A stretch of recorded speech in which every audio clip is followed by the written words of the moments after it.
أعمالنا من يهد الله فلا مضل له ومن يضلله فلا هادي له ونشهد أن لا إله إلا الله وأن محمدا عبده ورسوله الذي أرسله بالحق بشيرا ونذيرا وداعيا إلى الله بإذنه وسراجا منيرا أما بعد فقد قال الله تعالى في كلامه المجيد وفرقانه الحميد أعوذ بالله من الشيطان الرجيم بسم الله الرحمن الرحيم ولو أن أهل القرى آمنوا واتقوا لفتحنا عليهم بركات من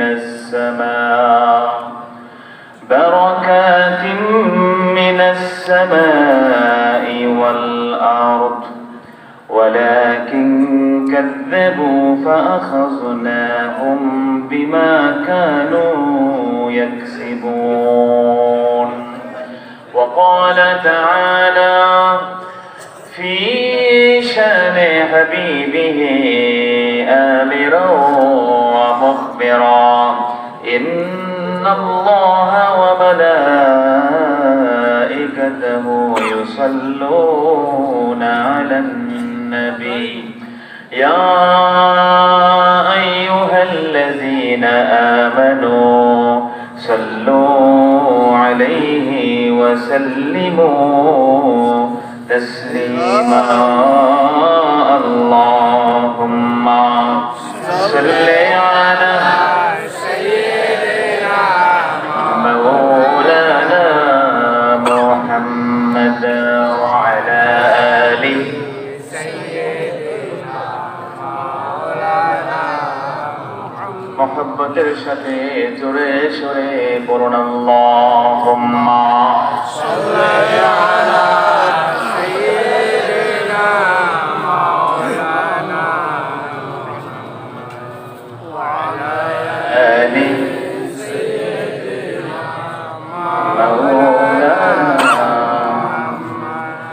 বাংলাদেশ জমিয়তে Hezbollah বৃহত্তর Adra union শাখার উদ্যোগে আয়োজিত আজকের এই বার্ষিক ইসালে সওয়াব মাহফিল 2021 ঈসাই সনের সম্মানিত সভাপতি, সম্মানিত তালিম তরিকত সম্পাদক বাংলাদেশ জমিয়তে হিজবুল্লাহ নাঙ্গলকোট শাখা ও সাবেক অধ্যক্ষ ভোলাইন বাজার আলেম মাদ্রাসা হযরত মাওলানা আব্দুল গনি মজুমদার সাহেব। না, এখন কথা হবে না, আলোচনার আগে বললে ঠিক ছিল।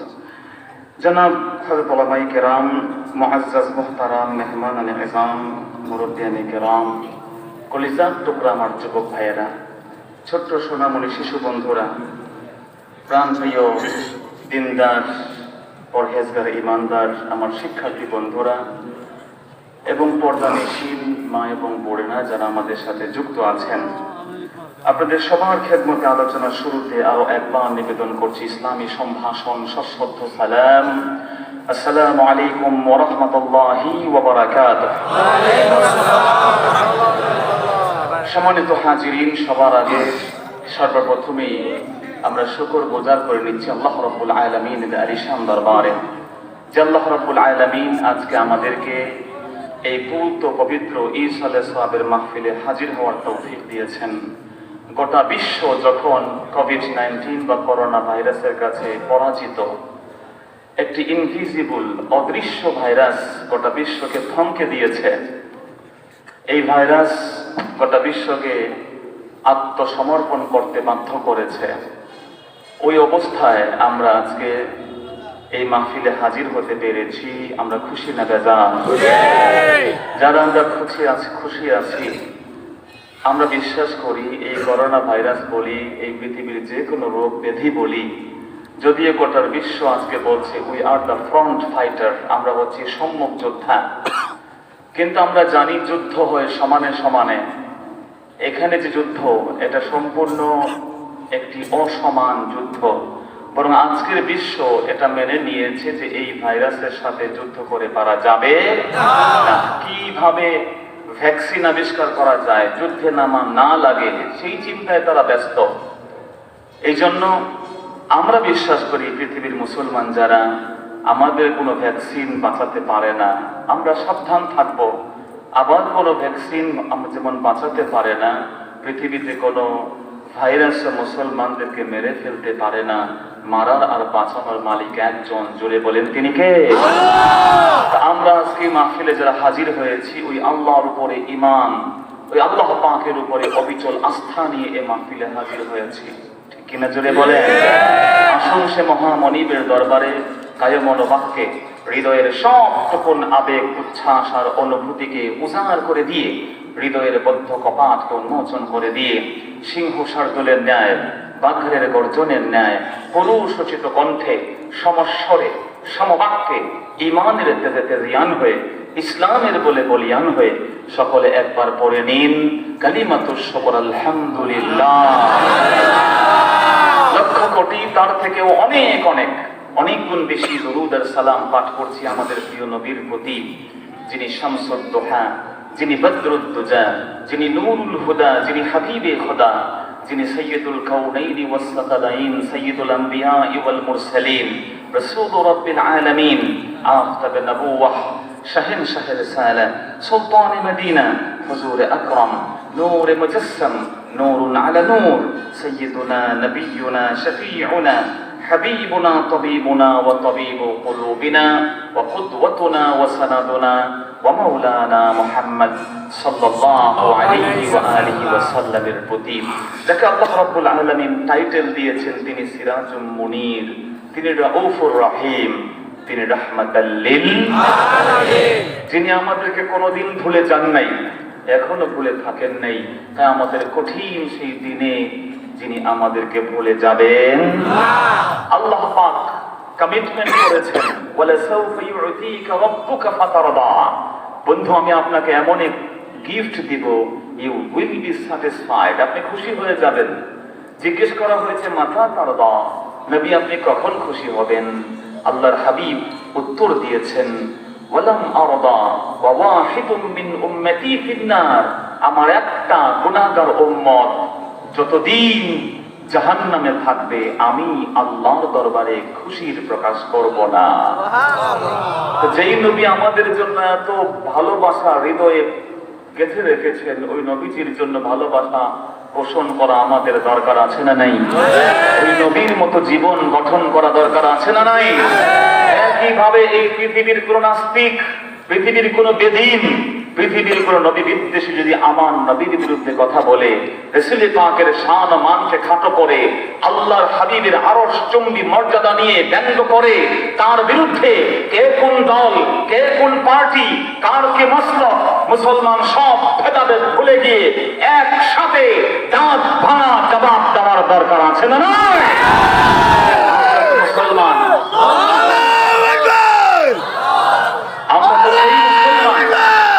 মুসলমান এক, আল্লাহ জানিয়েছেন উম্মাতান ওয়াহিদা, এই মুসলমান তোমরা কিন্তু এক উম্মত। আমরা কয় উম্মত? জোরে বলেন, এক উম্মত। আমরা এটা আল্লাহ জানেন, আল্লাহ জানিয়েছেন, এটা আল্লাহ পাক আমাদেরকে ইনফর্ম করে দিয়েছেন। ঠিক আল্লাহ যেমন এক উম্মতের কথা বলেছেন, গোটা বিশ্ব জগতের সব কাফের মুশরিকরাও জানে আমরা কয় উম্মত। জোরে বলেন। আমরা কেউ মনে করি কাউমি মাদ্রাসা তিনি আমার না, কাউমি মাদ্রাসা ওয়ালারা মনে করেন আলিয়া খালিয়া এরা আমাদের না। ছোট্ট ছোট্ট বিভেদের কারণে আমরা মুসলিম উম্মাহ শততা বিভক্ত হয়ে আছি। আমরা এই যে বিভক্তির কারণ একেবারে মাইনর কিছু ইস্যু, ছোট্ট কিছু বিষয়, কিন্তু মুহতারাম হাজিরিন, গোটা বিশ্বের তাবৎ কুফফার শক্তি এই বিষয়ে একমত যে মুসলমান তারা এক জাতি, এক নবীর উম্মত, এক কোরআনের সৈনিক। সুবহানাল্লাহ বলে। যার ফলশ্রুতিতে যখনই কোনো মুসলিম দেশের উপর আঘাত হয়, এই পৃথিবীতে এখনো যে মুসলিম কান্ট্রিগুলো অপ্রেসড, যারা এখন মাজলুম, যারা নির্যাতনের চাঁতাকলে পিষ্ট হচ্ছেন, গোটা বিশ্বের সব মুসলমান, তাদের পরিচয় একটা, তাদের রব, তাদের মাবুদ, তাদের প্রতিপালক একজন। জোরে বলেন তিনি কে? তাদের নবী এক, তাদের কোরআন এক। এই জন্য মুসলমানদেরকে মারতে গিয়ে ভেদাভেদ তারা করে না। কে কোন মাসলাকের, কে কোন মাশরাবের, কে কোন তরিকার, কে কোন রঙের টুপি পরে, কার দাড়ি আছে কার দাড়ি নাই, আদৌ তার পাঞ্জাবি আছে কি পাঞ্জাবি নাই, তার কোনো ভেদাভেদ করে না। বরং মুসলমানদের উপরে যখন আঘাত করে, মেসিভলি আঘাত করে, যার চাঞ্চল উদাহরণ হচ্ছে রোহিঙ্গা মুসলমান। ঠিক কিনা জোরে? রোহিঙ্গা মুসলমানদের উপরে মারতে গিয়েছে কোন তরিকার খুঁজে না। যখনই জানে তার হৃদয়ে ঈমান আছে, তার হৃদয়ে আল্লাহর হাবিবের মহব্বতের প্রেম আছে, তার হৃদয়ে কোরআনের প্রতি ইশক মহব্বত আছে, তখন জানে সে হচ্ছে মুসলমান। ওই মুসলমানদের উপরে আঘাত হয়, তো আমরা মুসলমান যারা আছি এই ভেদাভেদ বলে এক হওয়া দরকার আছে না নাই? মুহতারাম হাজিরিন, কারণ আমরা আল্লাহর গোলাম। আল্লাহ আমাদের সবচেয়ে কাছের, সবচেয়ে প্রিয়, সবচেয়ে ডিয়ারেস্ট, নিয়ারেস্ট, ক্লোজেস্ট। পৃথিবীতে আল্লাহর থেকে আপন মুমিনের জন্য কেউ নাই, কেউ নাই। এজন্য মুমিন মুসলমান যারা, তাদের স্বীকৃতি দিতে হবে একজন মুসলমানের প্রভু, একজন মুসলমানের বন্ধু, একজন মুসলমানের যার সাথে হৃদয়ের সম্পর্ক থাকবে, যার সাথে তার ইয়ার দোস্তের সম্পর্ক থাকবে। মুসলমানদের বন্ধু তো দ্বিতীয় কেউ নাই, মুসলমানদের বন্ধু একজন। বলেন তো তিনি কে? তিনি নিজে এই ক্লারিফিকেশন দিয়ে বলছেন, আল্লাহু ওয়ালিয়ুল্লাযিনা আমানু ইউখরিজুহুম মিনাজ যুলুমাতি ইলান নূর। আল্লাহ তো মুমিনদের বন্ধু। আমার রাসূল বলছেন, লাউ কুনতু মুত্তাখিদান খালিলা লাত্তাখাযতু আবা বকরিন খালিলা। যদি মুমিন মুসলমানের জন্য কাউকে বন্ধু বানানো জায়েজ হতো, আমি মুহাম্মদ সাল্লাল্লাহু আলাইহি ওয়াসাল্লাম সবার আগে আবু বকরকে আমার বন্ধু বানিয়ে দিতাম। যেহেতু বন্ধুত্বের সুযোগ নাই, এজন্য আল্লাহই হবে মুমিনদের একমাত্র বন্ধু। যিনি এমন বন্ধু কখনো বিরক্ত হন না, তিনি এমন বন্ধু যখন ডাক দেই ডাকে সাড়া না দিয়ে পারেন না। তিনি এমন বন্ধু, জানিয়ে দিয়েছেন ইন্নাল্লাহা লা ইস্তাহি আন ইয়ারুদ্দাহু সিফারা। গোলাম যখন আল্লাহকে ডাকবে, আমার আল্লাহ গোলামকে খালি হাতে ফিরিয়ে দিতে লজ্জা পান। বন্ধুকে বারবার ডাকলে সে বিরক্ত হবে। রাত 3টায় 2 দিন ফোন দিলে রাত 3টা থেকে মোবাইল বন্ধ করে রাখবে, ব্লক লিস্টে ফেলে রাখবে। আপনার বন্ধু বারবার কিছু চাইলে মেজাজ খারাপ করে ফেলবে। আপনি কষ্ট পান, ব্যথা পান, সেই কথাগুলো শেয়ার করেন ফেসবুকে, ইনস্টাগ্রামে, ইউটিউবে, ফেসবুক লাইভে। আপনার এমবি থাকা লাগবে, আপনি ইন্টারনেট ব্যবহার করা জানা লাগবে, আপনার নেটওয়ার্কটা অ্যাজ ইউজুয়াল থাকা লাগবে, নান ফরমালিটিস থাকা লাগবে। তারপরে বহু মানুষ আপনার এই স্ট্যাটাস দেখে কমেন্ট করবে না, লাইক রিয়েক্ট দিবে না, স্যাড ইমোশন দিবে না। কিন্তু একজন মনিব তিনি বলেছেন, বান্দা যদি তুমি আমাকে একা ডাকো, আমি আল্লাহ তোমাকে একা স্মরণ করব।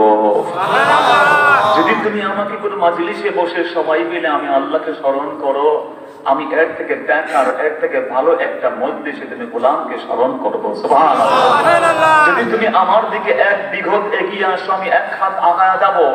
তুমি আমার দিকে হেঁটে আসলে আমি রহমতকে তোমার দিকে দৌড়ে পাঠাবো। গোলাম যদি আমার দিকে দৌড় দাও, আমি আল্লাহ তোমার দিকে আমার রহমতকে হামা করে দিয়ে পাঠিয়ে দিব। এমন একজন নিঃস্বার্থ বন্ধুকে আপনি কোথায় পাবেন? কিন্তু আমরা মনে করি আমাদের বন্ধু আব্দুর রহিম, আব্দুল করিম। আরেকটু বড় হলে মনে করি বন্ধু পলিটিক্যাল কোন লিডার, পলিটিক্যাল লিডার হলে মনে করি এলাকার কোন এমপি, এমপি মনে করি আমার মন্ত্রী, মন্ত্রী মনে করি তার উপর কোনো ব্যক্তি, আরো উপরে গেলে আমরা মনে করি আমাদের বন্ধু হচ্ছে পাশের রাষ্ট্র, অমুক তমুক, অমুক দেশ তমুক দেশ, অমুক পলিটিক্যাল পার্টি। কিন্তু মুসলমান মনে রাখতে হবে, মুসলমানদের বন্ধু আর কেউ না, মুসলমানদের বন্ধু একজন। জোরে বলেন তিনি কে? সবার আগে ফার্স্ট অফ অল আমাদের যে কোনো বিপদ আপদ, বালা মুসিবত, পাপ, পরিতাপ, কষ্ট, দুঃখ আমরা শেয়ার করব যার সাথে। বলেন তো তিনি কে? এই স্বীকৃতি দিয়ে যদি আমরা আজকের এই প্রোগ্রাম শুরু করতে পারি, নিঃসন্দেহে এই প্রোগ্রাম ফল বয়ে আনবে। আল্লাহ পাক তৌফিক দান করুন, জোরে বলুন আমিন। হাজিরিন, আমরা আজকে একটু ডিফারেন্ট, ব্যতিক্রম একটা বিষয় নিয়ে কথা বলতে চাই। এই কথা বলার আগে আমি একটু প্রশ্ন করতে চাই আপনাদেরকে, যদি আপনারা আমাকে মেহেরবানি করে জবাব দেন। বলেন তো, আমাদের যারা মুরব্বী ছিলেন, আমাদের যারা ঊর্ধ্বতন বাবা দাদা ছিলেন, চাচা ছিলেন, আমাদের আয় ইনকাম আর তাদের যে আয় ইনকাম, বলেন তো তাদের আয় ইনকামের থেকে আমাদের আয় ইনকাম কম না বেশি? মাশাআল্লাহ। আমাদের রাস্তাঘাট, বাড়িঘর, ট্রান্সপোর্ট, আমাদের কমিউনিকেশনের যে ফ্যাসিলিটিস, এগুলো আমাদের বাপ দাদাদের থেকে বেশি না কম? সব দিক থেকে আমরা কিন্তু বেশি, এতে কোনো সন্দেহ নাই। কিন্তু মুহতারাম হাজিরিন, বিনয়ের সাথে বলছি আপনাকে, আমরা এই যুগে যারা আছি, আমাদের আগের যে মুরব্বীরা ছিলেন, তাদের মধ্যে যে একটা বিষয় ছিল, একটা সুন্দর জীবন আচরণ ছিল, একটা শান্ত স্নিগ্ধ চাল চলন ছিল, তাড়াহুড়ো ছিল না। তাদের বাড়িতে মেহমান আসলে যে খুশি হতেন, তাদের বোনরা বাড়িতে বেড়াতে আসলে খাওয়া দাওয়া দিতেন, কাপড় চোপড় দিতেন, বোনের ছেলে মেয়েকে কাপড় চোপড় দিয়ে বিদায় করতেন।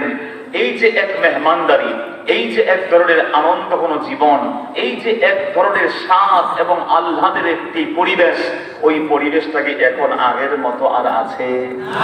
জোরে বলেন, আছে? মুহতারাম হাজিরিন, যেই জিনিসটা আমাদের মুরব্বীদের মধ্যে ছিল, আমাদের মধ্যে নাই, সেই জিনিসের আরবি নাম হলো আল বারাকাহ। কি নাম? জোরে বলেন। বারাকাহ। আমরা বলি বরকত, কি বরকত বলি কি বলি না?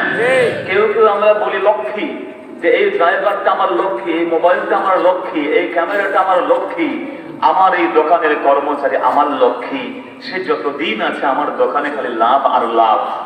আমি এটা বলছি না লক্ষ্মী বললে ইমান যাবে, এটা বলছি না আপনি লক্ষ্মী বললে ইমান থেকে খারেজ হবেন, কিন্তু বন্ধু, মুসলমানদের একটা সংস্কৃতি আছে না নাই?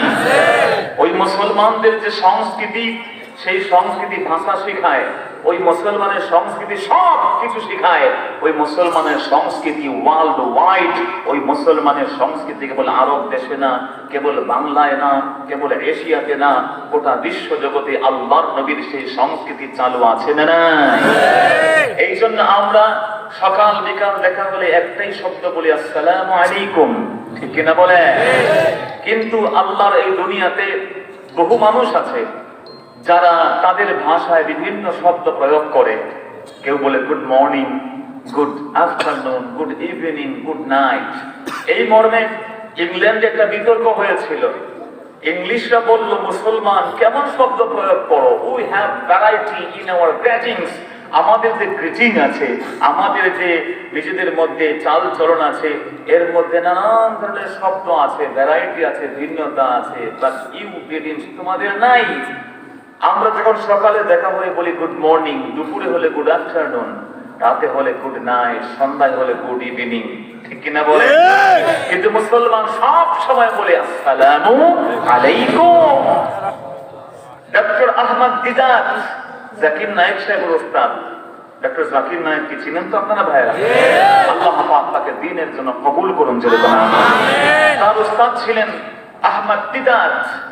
তিনি যখন এই চ্যালেঞ্জ অ্যাকসেপ্ট করে বললেন, no, our culture is the best culture of the world, আমাদের যে কালচার এটা পৃথিবীর সবচেয়ে বড় কালচার, চলো ডিবেট হবে, বিতর্ক হবে। কি হবে জোরে কন? বিতর্ক, বহস। বাংলাদেশেও বহস আছে না নাই? কিন্তু বাংলাদেশের বহসে মারামারি, কাটাকাটি, দলাদলি বেশি, আরো কথা কোন ঠিক কিনা? কিন্তু বহসটা হবে সত্য উদ্ধারণের জন্য। বহস মানে রিসার্চ, অ্যানালাইসিস। আমরা দুজন মিলে বসবো, কোনটা সঠিক মেনে নিব। আরে বহস তো নবীদের মধ্যেও হয়েছে। আদম নবীকে মুসা নবী ধরে বসেছেন, বাবা আদম, আপনার জন্যই তো দুনিয়াতে এসে এই ঝামেলার মধ্যে পড়ছি। আল্লাহু আকবার বলে। আদম বললেন, মুসা, ব্যাপার স্যাপার কি, তুমি যে খেতে গেলা? মুসা আলাইহিস সালাম বলেন, আব্বা, আপনি কি করছেন না করছেন সব তো জানি আব্বা, আমার কাছে সব কিছুর খবর আছে। হযরত আদম বললেন, তোমার কাছে দলিল আছে? অবশ্যই আছে, আমি উইদাউট এভিডেন্স আপনার সাথে কথা বলি নাই বাবা। ওনাদের মধ্যে যে বহসটা হয়েছিল, কানাতিল মুরাজাআতু মুরাজাআতু মুজাসামাতান। মোল্লা আলী কারি বলছেন তাদের মধ্যে যে বিভেদ ছিল তা ছিল সরাসরি। আল্লাহু আকবার বলেন। কেউ কবরে গিয়ে মরে পথে যান নাই নবীরা, আমরা সকলে জানি নবীরা জিন্দা। কথা বলেন ঠিক না? নবীরা তো জিন্দা, আল্লাহ রাসূল বলেছেন। তিনি বলছেন ইন্না আম্বিয়া আল্লাহি আহইয়াউম ফি কুবুরিহিম ইউসাল্লুন। প্রত্যেক নবী কবরে জিন্দা, নামাজ পড়েন কার জন্য? রাসূলুল্লাহ বলেছেন আল আম্বিয়া আহইয়াউম ফি কুবুরিহিম ওয়া হুম ইউরযাকুন। প্রত্যেক নবী জিন্দা, প্রত্যেক নবীর রিজিকের বন্দোবস্ত করেন কে? রাসূলুল্লাহ বলেছেন ফানাবিয়ুল্লাহি হাইয়ুন। আর তোমাদের নবী যে আমি মুহাম্মদ সাল্লাল্লাহু আলাইহি ওয়াসাল্লাম, আমিও জিন্দা, কবরে গুনাহগার উম্মতের জন্য কিয়ামত পর্যন্ত আল্লাহর কাছে কাঁদতেই থাকবো। জোরে বলেন সুবহানাল্লাহ। এই মুবাহাসাতান ডিবেটটা হয়েছে সরাসরি। হযরত আদম বলেন মুসারে দলিল কি? মুসা আলাইহিস সালাম বললেন আদম দলিল তো সব আছে, বিনা দলিলে আপনার সাথে তর্ক করতে আমি আসি নাই। হাদা কিতাবি, এটা আমার তাওরাত কিতাব। এই তাওরাত কিতাবে আপনার কর্মকাণ্ড সব লিখে দিয়েছেন কে? কিন্তু আদমের সাথে মুসা পারেন নাই, কারণ আল্লাহ পাক আদমকে সব শিখিয়ে দিয়েছেন। আল্লামা আদমাল আসমা কুল্লাহা, আদমকে সব বিষয়ের শিক্ষা দান করেছেন কে? আল্লাহ। মুসাকে আল্লাহ নবী আদম জিজ্ঞেস করেন আদম রে, মুসা রে যে কিতাব দিয়ে দলিল দিয়েছো, তোমার ওই কিতাব আগে না আমি আদম আগে? কোনটা আগে বলো? কিতাবটা আগে নাকি আমি আদম আগে? মুসা নবী তখন জানিয়েছিলেন আদম আলাইহিস সালাম সর্বনাশ হয়ে গেছে। আসলে তো আপনি আদম কেন, গোটা জগৎ তৈরির আগে আমার আল্লাহ সবকিছু লাউহে মাহফুজে লিখে রেখেছে। কিতাবটা আগে আপনার, এটা আপনার বহু আগে। আদম তখন বললেন বেটা, যদি আল্লাহ সব আগে লিখে থাকে রে বাবা, তা আমার অপরাধটা কি? বলেন নাই যে আমি মানি না, মানবো না, আমি গাছতলায়, আপনি টয়লেটের খানায়, আপনি এখানে আমি ওখানে, আমি জিতেছি, উনি বলেন আমি জিতেছি। মেনে নিয়েছেন, মানতে হবে, দিল থেকে উদার করতে হবে। এই জন্য মুহতারাম হাজিরিন, হযরত মুসা আলাইহিস সালাম এবং আদমের মধ্যে ডিবেট হয়েছে। ডিবেট হয় ঝগড়া নিষ্পত্তির জন্য, বাট আনফরচুনেটলি আমাদের দেশের পার্সপেক্টিভে ঝগড়া আরো বাড়ানোর জন্য হয় বহস। কথা বলেন ঠিক কিনা? সেই বহসে আহমদ দিদাত যখন খ্রিস্টানকে বললেন বিচারকের সামনে যে আসো বিচারক, আসো আমার খ্রিস্টান ভাই, মনে করো দরজা খুলে আমি ভিতরে দরজা বন্ধ করে বের হচ্ছি, সকালবেলা তোমার লোকে দেখা হলো, কি বলবা? খ্রিস্টান খুব খুশি, আরে পাগল, সকালে হলে দেখা হলে বলবো গুড মর্নিং, দুপুরে হলে বলতো গুড আফটারনুন, সন্ধ্যায় হলে গুড ইভিনিং, আর রাতের বেলায় হলে বলবো গুড নাইট। আমাদের মধ্যে কত ভ্যারাইটি, কত সুন্দর আমাদের দিন, আমাদের সম্বোধন। যখনই এই কথা বলেছে তখন আহমদ দিদাত মোটামুটি ভদ্র গালি যা আছে, খবিস, ইবলিস, শয়তান, দুষ্ট, বদমাশ যা আছে গালি দেওয়া শুরু করলেন। কথা বলেন নেই, কি দেওয়া শুরু করেছে? খ্রিস্টান বলল ব্যাপার কি, মুসলমান খাচ্ছ কা? বিচারক বললে কেন তুমি তাকে গালি দিচ্ছ? Why are you abusing him? একজন ব্যক্তিকে কেন গালি দিচ্ছ? গালি দেওয়ার কারণ কি? আহমদ দিদাত তখন জবাব দিলেন, রে বিচারক, আমি সকালবেলা খবর পেয়েছি আমার মা স্ট্রোক করেছেন। হতে পারে কি পারে না? রাতের বেলা দোকান চুরি হয়েছে, সকালে খবর এসেছে। সকালবেলা খবর পেয়েছি আমার ছোট্ট ছেলেটা অসুস্থ। দৌড় দিয়ে তালা মেরে ঘর থেকে বের হব, আমি বড় বিপদ নিয়ে মাথায় বের হয়েছি, কিন্তু এই লোকটা আমার লোকের ঠাট্টা মস্করি করে কয় গুড মর্নিং। সকাল নাকি শুভ? আল্লাহর কসম আমার সকালটা আজকে একটুও শুভ না। এটা আনঅ্যাপ্রোপ্রিয়েট একটি শব্দ সে বলেছে। মোটেও শুভ সকাল আমার না রাজা, আমার হলে হতে পারে ব্যাড মর্নিং।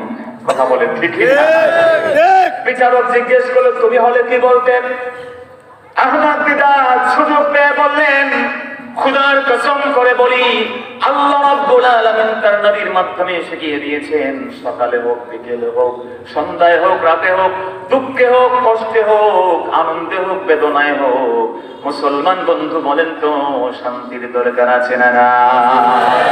আমরা সব সময় একে অপরকে বলি আসসালামু আলাইকুম ওয়া রাহমাতুল্লাহ, সুবহানাল্লাহ। এজন্য বন্ধু, ইসলামী সংস্কৃতি সবচেয়ে সেরা সংস্কৃতি।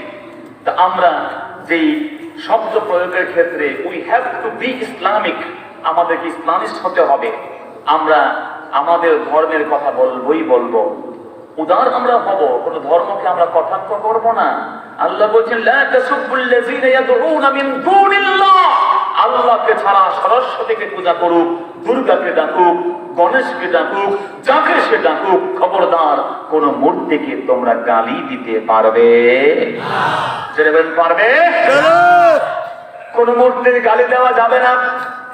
কিন্তু আমার মুসলমান ভাইয়েরা, যখনই আপনি মুসলমান, ইমানের যখন দাবি করবেন আমি মুসলমান, তখন একথাও বললে চলবে না সব ধর্ম সমান। যখনই বলবেন সব ধর্ম সমান, খোদার কসম আপনি সত্যিকার মুসলমান হতে পারেন নাই। আপনাকে বলতে হবে ইন্নাদ দীনা ইনদাল্লাহিল ইসলাম, একমাত্র complete balanced and comparable religion হচ্ছে একমাত্র ধর্ম, তার নাম কি? ইসলাম। এই পৃথিবীতে ইসলাম সবচেয়ে শ্রেষ্ঠ ধর্ম। কিন্তু আপনি অর্ধেক কথা বললেন লাকুম দীনুকুম ওয়ালিয়া দিন, লাকুম দীনুকুম ওয়ালিয়া দিন, কেবলই অর্ধেক বললেন, বাকিটা কেন বলেন নাই? বলেছেন তোমার ধর্ম তোমার, আমার ধর্ম আমার। আমার আল্লাহ আগে বলেছেন লা আ'বুদু মা তা'বুদুন, তুমি যে সরস্বতীর পূজা করো, তুমি যে গণেশের পূজা করো, তুমি যে দুর্গার পূজা করো, জীবন চলে যাবে মুসলমান, কোনদিন আল্লাহ ছাড়া দ্বিতীয় কারো সামনে মাথা নত করবে না। সেই মুসলমান হতে হবে আপনাকে। আপনাকে জানতে হবে লা ইকরাহা ফিদ-দীন, ধর্মের ক্ষেত্রে কোনো বাড়াবাড়ি নাই। বাই ফোর্স কাউকে মুসলমান বানানো যাবে না, কাউকে আপনি জোর করে ধর্মান্তরিত করতে পারবেন না। ইসলাম আরাম বলে দিয়েছে, কিন্তু যখনই আপনি ইসলাম গ্রহণ করে ফেলবেন, ইসলামের কিছু রুলস রেগুলেশন বাদ দিতে পারবেন না। সেনাবাহিনীতে কেউ ঢুকলে তাকে ড্রেস কোড মানতে হয়। যারা সরকারের কর্মকর্তা আছেন, এখানে সম্মানিত খুব সম্মুখ চেয়ারম্যান সাহেব আছেন, আমাদের মুহতারাম চেয়ারম্যান সাহেব থাকলে যখন তিনি সম্মানের আসনে এসেছেন, তিনি কিন্তু কোনোভাবেই তার রুলস এবং রেগুলেশনের বাইরে যেতে পারবেন না। কথা কোন ঠিক কিনা? তার চেয়ারম্যানশিপ থাকবে, জোরে বলেন থাকবে।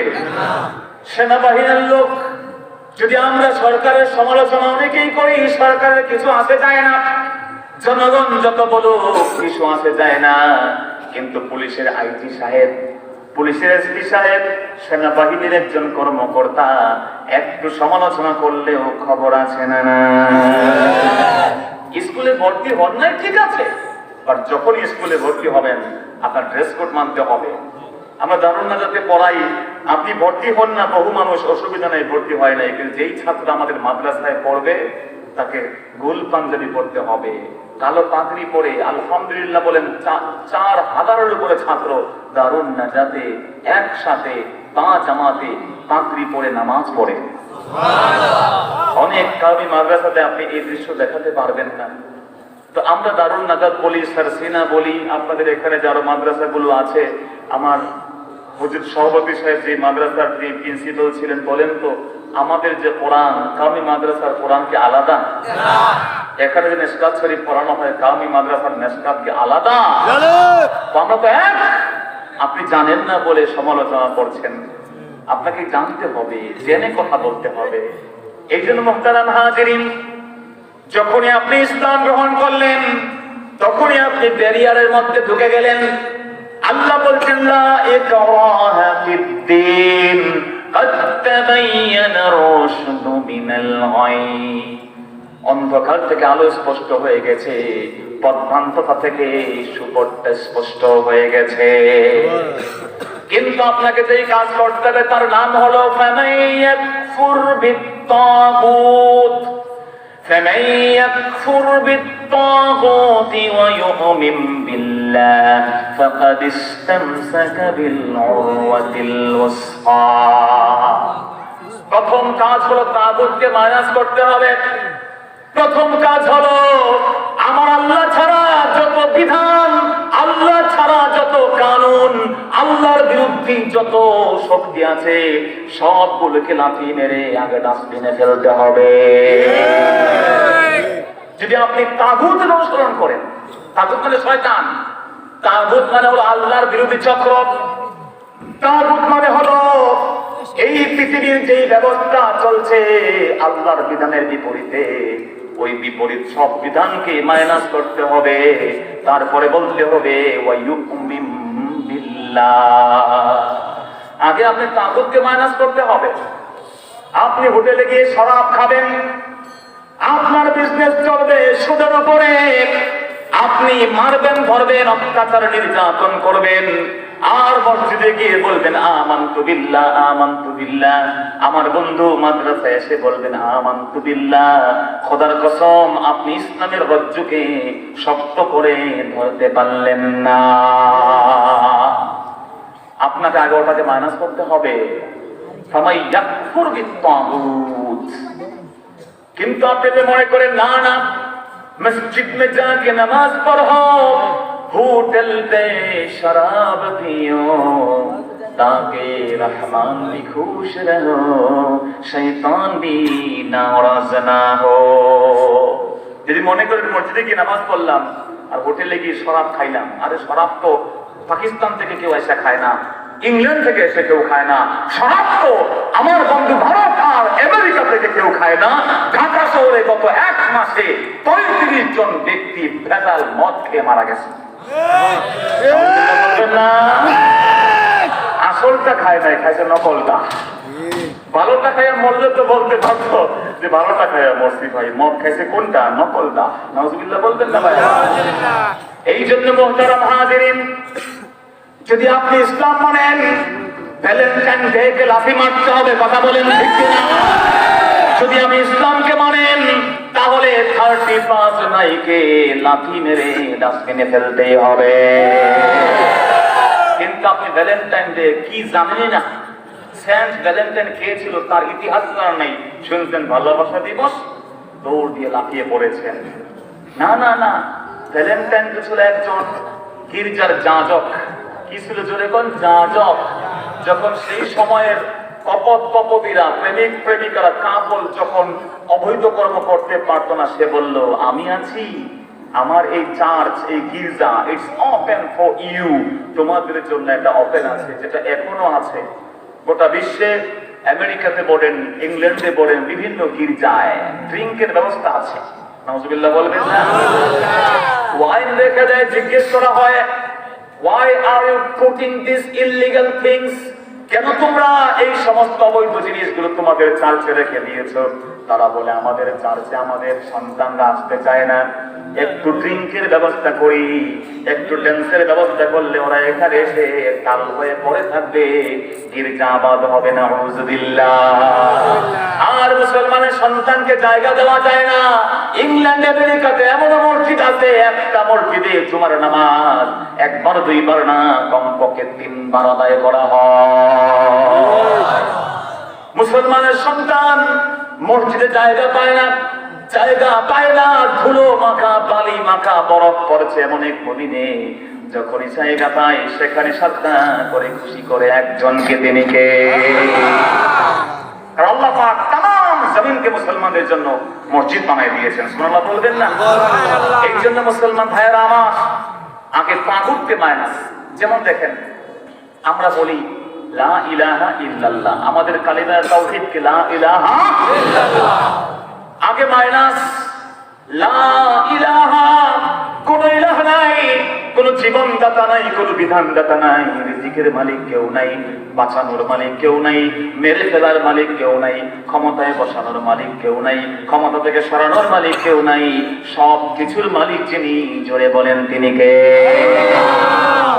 তো আগে তো মাইনাস, লা ইলাহা, কেউ নাই, কিচ্ছু নাই, সরস্বতী নাই, দুর্গা নাই, আমার বন্ধু, আমার ওই কোন ধরনের গণেশ নাই, অমুক নাই, তমুক নাই, সব বাদ। আছেন একজন, জোরে বলেন তিনি কে? আগে মায় না সব নবী একই দাওয়াত দিয়ে বলেছেন, আমি ইবাদুল্লাহ ওয়াজতানিবুত তাগুত, আল্লাহর গোলামি করো আর তাগুতের সাথে সম্পর্ক কাটাপ করে দিয়ে দাও। এজন্য মুমিন হতে হলে খালি মুখে মুখে বলবো ইমানদার ইমানদার, আর আমার কারবার চলবে সব আল্লাহ দ্রোহিতার সাথে, আমার চলাচল চলবে আল্লাহ এবং নবীর বিরোধীদের সাথে, আমার ওঠা বসা চলবে আল্লাহর কোরআনকে স্তব্ধ করে দেওয়ার জন্য, আমার উঠা বসা চলবে আল্লাহর মুসলমানদের উপরে আঘাত করার জন্য। খোদার কসম কোনদিন আমি মুমিন মুসলমান হতে পারবো না। মুসলমান হতে হলে আমাদেরকে সেই মুসলমান হতে হবে যে তাগুতের সাথে আমাদের সম্পর্ক রাখা যাবে। আল্লাহ পাক তৌফিক দান করুন, বলুন আমিন। তো বলছিলাম ভাইয়েরা আমার, আপনি যতই বলেন লক্ষ্মী, এজন্য আপনার ঈমান যাবে না, কিন্তু আপনার ধর্ম সবচেয়ে শ্রেষ্ঠ বলতেই হবে। এটার নাম উদারতা নয় যে আমি আমার মসজিদে গিয়ে আল্লাহর ইবাদত করব আর মন্দিরে গিয়ে আরেকজনের পূজা করব। এটা করলে তো মুসলমান হইলাম না, ঠিক কিনা বলে? খালি শুনলাম লাকুম দীনুকুম ওয়ালিয়া দীন, কেবল লাকুম দীনুকুম ওয়ালিয়া দীন শুনলাম, কিন্তু আল্লাহ বলেছেন লা আ'বুদু মা তা'বুদুন, তুমি যার ইবাদত করো জীবন চলে যাবে, আমি তার মাথার সামনে মাথা নত করব না। বন্ধুরা আমার, আমরা যে কথা বলছি লক্ষ্মী, এটা বলার সুযোগ নেই, বলতে হবে আল বারাকা, বাংলায় বলেন বরকত। এই বরকত কি দেখা যায়? জোরে বলেন। বরকতের কিছু ছবি তুলে টাঙায় রাখা যায়, বরকত দেখা যায় না, ছোঁয়া যায় না, ইনভিজিবল আনসিন এমন এক জিনিস যেটাকে মোটেও দেখার সুযোগ নাই। ইট শুড বি রিয়েলাইজড, এটাকে অনুভব করতে হয়, অনুভব করতে হয়। বরকত কি মুরব্বীদেরকে বললে উনরা বলতে পারবে, আরে বেটা আগে যে বরকত ছিল, একটা ইলিশ মাছ কাটলে আশপাশের গ্রামের খবর হয়ে যায়, তো কথা কোন ঠিক? কিন্তু এখন 10টা ইলিশ মাছ কাটলে, পাকঘরে কাটলে ড্রয়িং রুমে খবর নাই, ঠিক কিনা জোরে বলে? মুসলমান বন্ধুরা আমাদের, বরকত কি জিনিস, এই বরকত নিয়ে আমরা কিছু কথা শুনবো। বরকত কিসে কমে, কিসে বাড়ে, বরকত কি কি জায়গায় থাকে, তা নিয়ে আমরা কথা শুনছি। আল্লাহ পাক তৌফিক দান করুন, আমিন।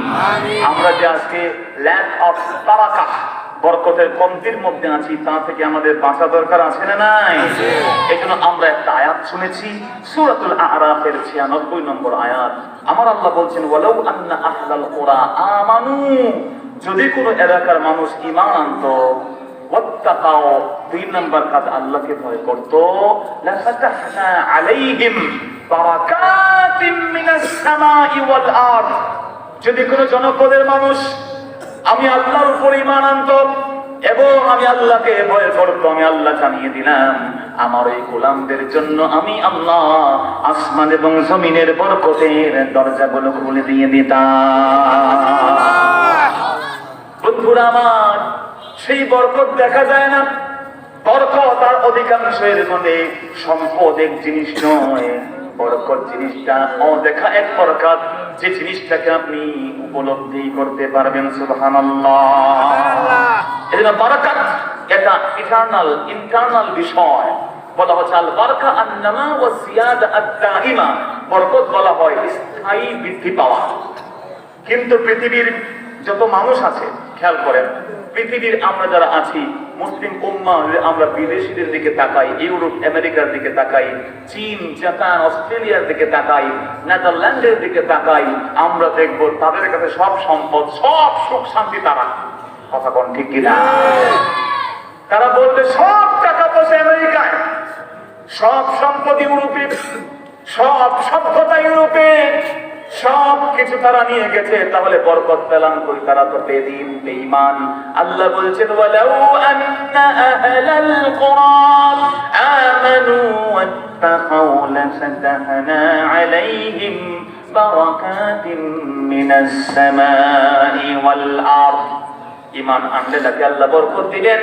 কিন্তু বরকত তো সব চলে গেছে আমেরিকাতে, ইসরায়েলে, ব্রিটেনে আর ইংল্যান্ডে। কথা কোন ঠিক কিনা? আরে ভাই, কথা বলতে প্রশ্ন আছে না? না, তাদের কাছে ধন দৌলত সব চলে গেছে, আমরা তাহলে ইমান এর লস করলাম কিনা? প্রথম কথা হলো, আল্লাহ নবীর উপরে যে কোরআন নাজিল হয়েছে এটা কোন দেশের উপরে নাজিল হয় নাই।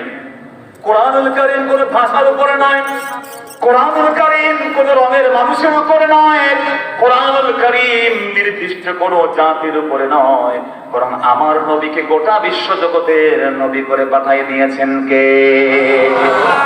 আল্লাহ রাব্বুল আলামিন বলছেন, বন্ধু আপনি বলে দেন, কুল ইন্নী রাসূলুল্লাহি ইলাইকুম জামিআ। বন্ধু আপনি বলে দেন, আমি তামাম বিশ্ব জগতের জন্য আমাকে আল্লাহ নবী করে পাঠিয়ে দিয়েছে। এই জন্য তিনি বিশ্ব নবী, তামাম মাখলুকাতের নবী। আমরা যে বাংলা ভাষায় কথা বলি, এই মাসটা হচ্ছে ভাষার মাস। রফিক, জব্বার, বরকত তারা আমাদের ভাষার জন্য জীবন দিয়েছেন, কি ঠিক না ভাই? তাদের জন্য আমাদের দোয়া করা দরকার আছে না নাই? মহান মুক্তিযোদ্ধা যারা ছিলেন, এখনো আছেন, তাদের জন্য আমাদের দোয়া করা দরকার আছে না নাই? কারণ আমার নবী কেমন নবী? তিনি বলেছেন আরবিকে ভালোবাসি, তিনটা কারণ। প্রথম কারণ হলো লিআন্না লুগাতাল কুরআনি আরবি, কোরআন মাজিদের ভাষা হচ্ছে আরবি। দুই নম্বর কারণ হলো লিআন্না লুগাতা আহলিল জান্নাতি আরবি, জান্নাতি মানুষগুলোর ভাষা হলো আরবি। সুবহানাল্লাহ। দুইটা কারণ পেলেন। আরবিকে রাসূল ভালোবাসতেন, তার পিছনে থ্রি মোস্ট ভাইটাল ইস্যুস, তিনটা মৌলিক ইস্যু। প্রথমটা হলো কোরআন এর ভাষা আরবি, দুই নাম্বার জান্নাতি মানুষের ভাষা কি? জোরে আরেকটা কথা রাসূল বলেছেন লিআন্নী আরবি। আরেকটা কারণ হলো, শোনো দুনিয়ার মানুষ, আমি নবীর মায়ের ভাষাটা হলো আরবি। তার মানে কি? তার মানে কি আমরা সবাই কাইফা হালুকা বলে কথা বলবো? না না না, তার মানে হলো নবীর যেহেতু মায়ের ভাষাটা আরবি, এজন্য আরবিকে ভালোবাসেন। যদি আপনার মার ভাষা হয় ইংরেজি, আপনার মায়ের ভাষা হয় উর্দু, ফার্সি, হিন্দি, ইংলিশ, অথবা আমাদের সকলের মায়ের ভাষা বাংলা। বাংলা যেহেতু মায়ের ভাষা, নবী যেহেতু মায়ের ভাষা, এজন্য বাংলাকে ভালোবাসতেন। আমরাও মায়ের ভাষার জন্য জীবন দিব, ভালোবাসবো। বিশ্ব নবীর সুন্নতের আমল হয়ে যাবে। সুবহানাল্লাহ বলে। রাসূল তার দেশকে ভালোবাসতেন, মক্কাকে এত বেশি ভালোবেসেছেন, মক্কা থেকে যাওয়ার সময় চোখের পানি ছেড়ে কেঁদেছেন। আমার আল্লাহ বলেছেন, লারাদুকা ইলা মাআদ, বন্ধু ফিরে আবার আপনি আসবেন।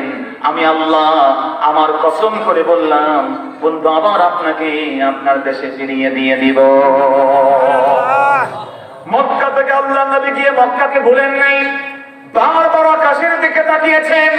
আমার আল্লাহ বুঝে ফেলে বলছেন, কাদ নারা তাকাল্লুবা ওয়াজহিকা ফিস সামা। বন্ধু বারবার আকাশের দিকে কেন তাকান? বুঝে গেছি আমি আল্লাহ আপনার জন্য আপনার দেশ, আপনার মায়ের দেশ, আপনার মাতৃভূমি কাবা শরীফের দিকে, মক্কার দিকে আমি আল্লাহকে আপনার বার ঘুরাইয়া দিয়ে দিব। নবী দেশকে ভালোবাসতেন, মক্কা তার মায়ের দেশের জন্য। আমার মায়ের দেশের নাম কি? জোরে বলে। আরে আসতে বললেন যে আমাদের মায়ের দেশের এই দেশটার নাম কি? জোরে বলে। ওই বাংলাদেশকে ভালোবাসা দরকার আছে না নাই? ওই বাংলাদেশের জন্য জীবন দিতে হলে আমরা মুসলমানরা প্রস্তুত আছি না নাই? মনে করে মুসলমানরা ইসলাম আর দেশপ্রেম তান্ত্রিক মনে করে কন্ট্রাডিক্টরি। আমরা মনে করি আরো একবার যদি এই দেশের জন্য জীবন দিতে হয়, রক্ত দিতে হয়, সবার আগে মুসলমানের ছাপায়া পড়বে। আল্লাহর ওলিদের সন্তানরা এই দেশ আর ভাতৃকার জন্য সবার আগে বুকের তাজা খুন ঢেলে দেবে। কথা বলেন ঠিক না? তারা মনে করে দেশপ্রেম দেশপ্রেম বলে মুসলমানদের সাথে দেশের সাথে শত্রুতা লাগাইতে চায়। মুসলমানদেরকে আমার বন্ধু আরব দেশে পাঠাই দিতে চায়। দাড়ি আর টুপিওয়ালাদেরকে জঙ্গি বলে গালি দেয়, পাঞ্জাবিকে আরবের পোশাক বলে গালি দেয়। আমরা মনে করি যুদ্ধ লাগলে তোমাদের তৃতীয় খুঁজে পাওয়া যাবে না। আর মুসলমান, এই দেশের মুসলমান বীর জাতি, যোদ্ধা জাতি। কথা বলেন ঠিক না? আমরা পিছনে ফিরে থাকতে পছন্দ করি আমার মুসলমান ভাইরা। সেই জন্য আপনাকে বললাম, বিনয়ের সাথে রাসূল করিম সাল্লাল্লাহু আলাইহি সাল্লামকে আল্লাহ রাব্বুল আলামিন গোটা বিশ্ব জগতের জন্য পাঠিয়েছেন। এজন্য আল্লাহ পাক যে আয়াত বলেছেন, ওয়ালাউ আন্না আহলাল কুরআ, যদি পৃথিবীর কোন মানুষ, এটা যে কোনো এলাকার মানুষ হতে পারে, আপনারাও হতে পারেন, যদি আপনারা এই যে আমাদের আমাদের এই এলাকার বন্ধুরা যারা আছেন, তাই না? কি বাজার আমাদের? হ্যাঁ, ভুলাইন যে বাজার আমাদের, এই ভুলাইন বাজারের সব ব্যবসায়ী, সব মানুষ মনে করেন যে আমরা ঈমান আনবো কার উপরে, সব সময় ভয় পাবো কাকে? এই চিন্তা করে ফেলেন, এই চিন্তা করে ফেলেন। আল্লাহ বলছেন লাফাতাহনা আলাইহিম বারাকাতিন মিনাস সামাই ওয়াল আরদ, আমি আল্লাহ ওই জনপদের মানুষের উপরে আসমান আর জমিন থেকে রিজিকের দরজা খুলে দিয়ে দিব। সুবহানাল্লাহ। এজন্য বন্ধু মনে রাখতে হবে, রিজিক আর বরকত এক জিনিস, রিজিক আর বরকত আর সম্পদের পাহাড় এক জিনিস নয়। এই পৃথিবীতে আমরা সেটাই মনে করতে পারি, সেজন্য আল্লাহ বলছেন সূরাতুল মাইদার মধ্যে, قل لا يستوي الخبيث والطيب لا يستوي الخبيث والطيب ولو أعجبك كثرة الخبيث। আমার আল্লাহ জানিয়ে দিয়েছেন যে মুসলমান আফসোস করো না, টেনশনে পড়ে যেও না, মনে রাখবে হালাল আর হারাম, জালেম আর মাজলুম, পবিত্র আর অপবিত্র আমার বন্ধু কোনদিন কশিন কালেও এক হতে পারে না। হালাল আর হারাম কোনদিন এক হতে পারে? হারামের 10 তলা বিল্ডিং এর সাথে এক তালা একটা কুড়ে করে হালাল দিয়ে তৈরি করা হয়েছে, আমার আল্লাহর কাছে হারামের 10 তলার 1 পয়সা মূল্য নাই, ঠিক কিনা জোরে কর? এই জন্য আফসোস করার সুযোগ নাই। যদি আল্লাহর কোন গোলাম জুলুম নির্যাতন করে, দুর্নীতি করে, দুঃশাসন করে, দেশের সম্পদ বিজের পাচার করে, আর কানাডার বুকে আমার বন্ধু বেগম পাড়া বানাই দিয়া লক্ষ লক্ষ কোটি টাকার মালিক হয়ে যায়, আমার দেশের একজন খেটে খাওয়া মুসলমানের মূল্য যার কাছে বেশি তিনি কে? এটা মনে রাখবেন যে বরকত এটা কেবল টাকা পয়সা দিয়ে মেজারমেন্ট করা যায় না। বরকত শুড বি রিয়েলাইজ, বরকতকে অনুধাবন করতে হয়। এই জন্য মুসলমান ভাইয়েরা আমার, বিনয়ের সাথে বলি, আপনি বরকত চান, দিল থেকে উদার করেন। কারণ এই পৃথিবীতে ধনী তার নাম নয় যার টাকা বেশি আছে, যার টাকা আছে সে কি ধনী? যেটা বলেন রাসূল বলেছেন না, লাইসাল গিনা আন কাসরাতিল আরাবি ওয়ালাকিনাল গিনা গিনান নাফস, বেশি টাকা পয়সা টাকার নাম ধনী নয়, ধনী হলো যে যার দিলটাকে আমার আল্লাহ ধনী বানায় দিয়েছে। যে ধনী তার মনটা ধনী। রাসূল একদিন বললেন ইয়াত্তালিউল আন রাজুলুন ওয়া হুয়া মিন আহলিল জান্নাহ, একটু পরে এই দরজা দিয়ে একটা লোক ঢুকবে, ওই লোকটা জান্নাতি। সুবহানাল্লাহ বলবেন না? এক লোক ঢুকলেন, বাম হাতে জুতা, ওযু করে ঢুকছেন, একবারে উস্কু কুস্কু সাহাবায়ে কেরাম বল আননোন এক সাহাবী জান্নাতি হয়ে গেল। দ্বিতীয় দিন রাসূল বললেন ইয়াত্তালিউল আন রাজুলুন ওয়া হুয়া মিন আহলিল জান্নাহ, একটু পরে একটা লোক ঢুকবে, সে জান্নাতি। দেখা গেল আমার নবীর সেই সাহাবী আবার একসাথে ওযু করে ঢুকছেন, তার পায়ের মধ্যে জুতা নাই, বরং হাতের মধ্যে বাম হাতে জুতা। সাহাবায়ে কেরাম দেখে অবাক হলেন। তৃতীয় দিন নবী আবার বললেন একটা লোক একটু পরে ঢুকবে, ওই লোকটা কোথায়? জান্নাতি, একই সাহাবী। 3 দিন এক সাহাবীকে রাসূল ইন্ডিকেট করেছেন, আগে দেখেন নাই, বলেন একটু পরে ঢুকবে। সুবহানাল্লাহ বলবেন না ভাই? আমার রাসূল যখন এটা বলেছেন, ইবনে ওমর রাদিয়াল্লাহু বলেন, দেখি তো এই লোকটা জান্নাতীটা কি করে, কেমনে 3 দিন জান্নাতে চলে গেল? দেখা গেল কি জানেন, 3 দিন থাকার পরে জিজ্ঞেস করলেন, ভাই 3 দিন আপনার অবজার্ভ করলাম, আপনাকে ইনভেস্টিগেট করলাম, মাগার কিছু পাইলাম না। আপনি নামাজ পড়েন, আমরাও নামাজ পড়ি, রোজা আমি রাখি, আপনি রাখেন, ব্যবসা বাণিজ্য, খাওয়া দাওয়া, ইচ অ্যান্ড এভরি টাইম আপনি এবং আমরা ইকুয়াল, সমান। তা আপনি জানাতে গেলেন কেমনে? ওই জান্নাতে গেলাম কবে আবার? আরে জানেন না রাসূল ফর 3 মোর টাইম, 3 বার আপনাকে জান্নাতি বলেছেন। সুবহানাল্লাহ। সেই সাহাবী খুশিতে আছানা, তিনি বললেন খোদার কসম, অতিরিক্ত একটা সিঙ্গেল আমল আমার নাই। আপনাকে বলি বেশি বেশি আমলের অনেক সময় দরকার হয় না। আমার রাসূলের সাহাবী বললেন, আমি যখন ঘুমাতে যাই রে, ঘুমানোর সময় যখন আসে, সারাটা দিনে আমি যখন ঘুমাতে যাই, একটা মুসলমানের বিরুদ্ধে আমার হৃদয়ের ভিতরে সামান্য পরিমাণ হিংসা, বিদ্বেষ, গুসা, রাগ রাখি না। সবার আমি কল্যাণ চাই, ভালো চাই, সব ভালো হোক, আমার আমার থেকে বড় হোক, আমার থেকে উন্নত হোক, এই আশা নিয়ে ঘুমাতে যাই। ইবনে ওমর তখন বললেন, বলি যালিকা ইয়া আম্মি, চাচা এই কারণে আল্লাহ রাসূল আপনাকে 3 বার জান্নাতি বলেছেন। এজন্য মুমিনের হৃদয়ের দাম অনেক বেশি। ইবনে ওমর একদিন কাবা শরীফের সামনে দাঁড়িয়ে বলছেন, সুনান তিরমিজির 2য় খণ্ডের মধ্যে হাদিস এসেছে 23 পৃষ্ঠায়, খুব সম্ভব। ইবনে ওমর কাবার সামনে দাঁড়িয়ে বলেন, কাবা মা আ'যামুকি ওয়া আ'যামু হুরমাতুকি, কাবারে কত না রেসপেকশন তোমার, কত না অনার সম্মান, তোমার দিকে তাকিয়ে থাকলে ইবাদত হয়ে যায়। তোমার দিকে প্রথম তাকিয়ে দোয়া করলে আল্লাহ কবুল করেন যে কাবা।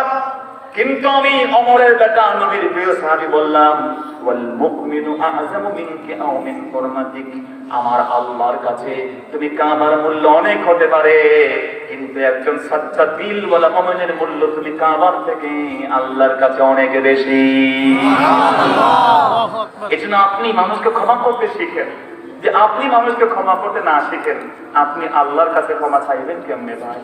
ঠিক না ভাই? যে আপনি মানুষকে ভালো না বাসেন, আপনি তো ইমানদারি হতে পারবেন না। আপনার রাসূল বলেছেন, ওয়াল্লাহি লা তাদখুল জান্নাত হাত্তা তুমিনু, ইমানদার না হয়ে জান্নাতে যেতে পারবে না। ওয়ালা তুমিনু হাত্তা তাহাব্বু, ততক্ষণ ইমানদার হতে পারবে না যতক্ষণ এক ভাই অন্য ভাইকে ভালোবাসবে। যদি আপনার পাগড়ি বিশাল, আপনার জামা অনেক বড়, দাড়ি অনেক বড়, কিন্তু আরেক মুসলমানকে আপনি দেখতে পারেন না, কারণ হলো কওমি মাদ্রাসার ছাত্র, কারণ সে আলিয়ার ছাত্র, কারণ সে অমুক পীর সাহেবের মুরিদ, কারণ সে তমুক পীর সাহেবের মুরিদ, কারণ সে ইয়া নবী সালামু আলাইকা বলে না, অথবা সে ইয়া নবী আসসালামু আলাইকা বলে। মারামারি আছে না? আছে। আমার বন্ধু, খোদার কসম করে বলি, যদি আপনি এই ঠুনকো বিষয় নিয়ে এখনো পড়ে থাকেন আর মনে করেন অমুক মুরিদের মাহফিল বন্ধ করে দেব বড় খুশি, আর মনে করেন অমুক মুসলমানের তাফসীর বন্ধ করব খুশি, খোদার কসম করে বলি, আপনি কিসের একজন বড় ওলি হবেন? আপনি তো মুমিন কিনা সন্দেহ আছে না? না, কারণ আপনার রাসূল বলেছেন, ওয়ালাম তুমিনু হাত্তা তাহাব্বু, যতক্ষণ একে অপরকে ভালোবাসবে ততক্ষণ মুমিন হতে পারবে না। তা আপনি মানুষ ক্ষমা করতে পারেন না কেন? আমার এই গলাইন বাজারের ভাইরা যারা আছেন, বিনয়ের সাথে বলি, জমি নিয়ে বিরোধ, মাফ করে দেন, ওরে এক হাত ছেড়ে দেন না। ওই জমি তো আপনার নামে আজকে আছে, আপনি মরার 2-3 দিন পরে আপনার সন্তান কার নামে উঠাইবে তা নিয়ে মিটিং সিটিং এ বসে যাবে, কথা কোন ঠিক না? আরে এই জমি তো আপনার নামে ছিল না কিছুদিন আগেও, কত বছর আপনি জমি নিয়ে তো কবরে যেতে পারবেন না। আপনি ছাড় দেন, মাফ করেন। আল্লাহর এক গোলামকে কিয়ামতের দিন উঠানো হলো, সেই হাদিস বলছি আপনাকে, উঠানোর পরে ফেরেশতারা বলেন, আল্লাহ he is in a danger zone, he should to go to hell, জান্নাত জাহান্নামে যাওয়া লাগবে, তার সাথে তো কোনো ভালো আমল নাই। আল্লাহ বলেন, দেখ না কিছু আমল আছে কিনা, আমার বান্দাকে সেভ করা যায় কিনা। সুবহানাল্লাহ বলেন। ফেরেশতারা বলছে, আল্লাহ কোন নেক আমল আর নাই। তন্ন তন্ন করে খুঁজলেন, রব্বুল আলামিন জানিয়ে দিবেন, রে ফেরেশতা, নেক আমল শুধু কি নামাজ আর রোজা, হজ আর যাকাত? দেখতো আমার গোলাম জনগণের সাথে তার বিহেভিয়ারটা কেমন ছিল, তার আচরণ কেমন ছিল দেখো। ফেরেশতারা এসে বলল, ইয়া আল্লাহ, আপনার গোলাম অনেক টাকার মালিক ছিল, অনেক টাকার মালিক, লোকজনকে খালি ধার দিত, অনেক গরিব মানুষ ছিল, ধার নেওয়া টাকা আর ফেরত দিতে পারতো না। আপনার গোলাম সমানে শুধু মানুষকে ক্ষমা করে দিত। তুমি 3000 নিশ্চয় দিতে পারছো না, যা না দিলে চলে, দোয়া করিও। এমন লোক আছে না? না। আমার আল্লাহ বলে, হিসাব কিতাব সব স্টপ। আমার বান্দা, আমার গুণ হলো ক্ষমা করা। আমার গোলাম গুনাহ করতে করতে পাহাড় গড়ে ফেলবে, কিন্তু আমি আল্লাহ ক্ষমা করতেও সামান্য ক্লান্ত হব না। আমি ক্ষমা করি, আমার গুণ হচ্ছে ক্ষমা করে দাও। আমার বন্ধু, আমার গোলাম মানুষকে খালি ক্ষমা করতো, তো আমি আল্লাহ আজকে ক্ষমা কেমনে না করি? যা রে ফেরেশতা, সব ফেলে দে, ওকে জান্নাতের সবচেয়ে উঁচু মাখানে নিয়ে যা। আমার বন্ধু, দিল যার বড়, তার থেকে বড় আর কেউ হতে পারে না। এই জন্য বারাকাত, এটা কয়েকটা জিনিস আমরা আলোচনা খুব সংক্ষিপ্ত করে ফেলছি। বারাকাত মূলত 5টি জায়গায় থাকে, আরো থাকতে পারে, আমার গবেষণা বলছে 5টির। প্রথম হলো আল বারাকা ফিল ওয়াক্ত, সময়ের বরকত থাকে, আল বারাকা ফিল মাকান জায়গার বরকত থাকে, আল বারাকা ফিশ শাখস ব্যক্তিতে বরকত থাকে, আল বারাকা ফিশ শাই বস্তুতে বরকত থাকে, আল বারাকা ফিল মাল সম্পদে বরকত থাকে। অর্থ সময়ের বরকত আছে না নাই? এখন যে রাত আর জুমার রাত কি সমান? জোরে বলেন। জুমার রাতে আল্লাহ রাব্বুল আলামিন সরাসরি দোয়া কবুল করেন। জুমার রাতে যদি আল্লাহ রাসূল বলেছেন ইযা কানা ইয়াউমুল জুমআ ফাআকসিরু ফিহা আলাইয়া সালাম, যখন জুমার দিন হয় রে গোলাম আমার উম্মত বেশি বেশি করে নবীর উপরে দুরূদ পড়ো, আমার আল্লাহ সেই দুরূদগুলো সরাসরি নবীজির দরবারে পৌঁছে দিয়ে দিবে। জুমার দিন এমন দিন, সেই দিন কেউ যদি মারা যায়, আমার রাসূল বলেছেন মান মাতা ফি ইয়াউমিল জুমআ ওয়াকিয়া মিন আযাবিল কবর, আল্লাহর কোন গোলাম যদি জুমার দিনে মারা যেতে পারে, মরতে তো সবাইকেই হবে, জুমার দিনে যদি কেউ মারা যায়, আমার রাসূল বলেন আমার আল্লাহ তার জিন্দেগীর গুনাহ মাফ করে দিয়ে কবরের আযাব পর্যন্ত বন্ধ করে দিয়ে দিবে। এই সময়ের মধ্যে সব সময় সমান নয়। রমাদানে একটা নফল আমল করলে ফরজের সওয়াব আছে না নাই? রমাদানে একটা ফরজ আমল করলে 70টা ফরজ আমলের সওয়াব দিয়ে দিবেন কে? আমার বন্ধু, এই জন্য আপনাকে জানতে হবে লাইলাতুল কদরের মূল্য আর আজকের রাত কি সমান নাকি ভাই? বিভিন্ন সময় তারতম্য আছে। যেমন আমরা ফরজ নামাজের পরে দোয়া করি কি করি না? জোরে বলতে হবে। আপনারা করেন না মনে হয়? করেন। কিছু বন্ধুরা আছে করে না। Most welcome, we appreciate. যারা বলেন যে ফরজ নামাজের পরে দোয়া করা বিদআত, আমরা যখন জিজ্ঞেস করি ওয়ার ইউর এভিডেন্স, আপনি দাবি করেছেন দলিল দেন, তারা বলে দলিল কিছু নাই, রাসূল করেন না, আমরা করতে পারবো না। বন্ধু, খুবই ইজি এন্ড খুবই সিম্পল একটা এভিডেন্স। কিন্তু আমি আপনার খেদমতে বলি, আমি তো বিতর্ক পছন্দ করি না, এজন্য আপনাকে মেনে নিয়ে বলছি। আমি আপনাকে অনেক দলিল দিতে পারবো রাসূলুল্লাহ দোয়া করেছেন, তো সেদিকে গেলাম না। কিন্তু আপনি বলেন তো রাসূল যা করেছেন তা যেমন হাদিস, রাসূলের কাজ কি? আপনারা কষ্ট হচ্ছে আপনাদের? জোরে বলেন। বন্ধুরা আমার, রাসূলের কাজ যেমন হাদিস, প্রিয় নবীর বক্তব্য কথা এটা কি হাদিস নয়? জোরে বলতে হাদিস নয়? ইভেন মাঝে মাঝে নবীর কথা আর কাজ বাহ্যিক ভাবে দ্বান্দ্বিক মনে হলে, আমি আবারও বলছি বাহ্যিক ভাবে মনে হয় রাসূলের কথা একরকম, কাজ আর একরকম, কোনদিন নবীর কাজ আর কথা দুই রকম হবে। যদি দেখা যায় আল্লাহ নবীর কথা একরকম, কাজ আরেক রকম বাহ্যিক ভাবে, তাহলে উলামায়ে কেরাম বলছেন কাউলি হাদিস, তার ওরাল স্পিচ, বক্তব্যের যে হাদিস, ওটা বেশি প্রাধান্য পাবে। যেমন রাসূল বসে প্রস্রাব করতেন, দাঁড়িয়ে প্রস্রাব করেন নাই। তিনি বলছেন বসে প্রস্রাব করতে, আমরা কি দাঁড়িয়ে প্রস্রাব করতে পারবো? জোরে বলতে হবে। কিন্তু জানেন কি আপনি, প্রিয় নবী একদিন দাঁড়িয়ে প্রস্রাব করেছেন, সাহাবায়ে কেরাম দেখে হাদিস লিখে ফেলছেন। এখন আপনি যাবেন কোথায়? নবীর কাজ একদিকে, কথা আরেকদিকে। যেতে হবে কাজ না কথার দিকে। সুবহানাল্লাহ বলবেন না? কিন্তু আপনার জানার জন্য বলি, রাসূল কেন দাঁড়িয়ে প্রস্তাব করেছেন? প্রশ্ন অনেকের মনে আসে না নাই? বন্ধুদের কইলো কি এটা রাসূলুল্লাহ কি দাঁড়িয়ে প্রস্তাব করেছেন? বন্ধুরা আমার, রাসূল করেছেন অনেকগুলো কারণে। প্রথম হতে পারে আল্লাহ নবী অসুস্থ ছিলেন, বসতে পারেন নাই, অথবা জায়গা ময়লা ছিল বসতে পারেন নাই, অথবা সবচেয়ে অ্যাকসেপ্টেবল জবাব হচ্ছে বায়ানান লিল জাওয়াজ, মাঝে মাঝে দাঁড়িয়ে প্রস্তাব করা যে জায়েজ আছে বোঝানোর জন্য, তাই না?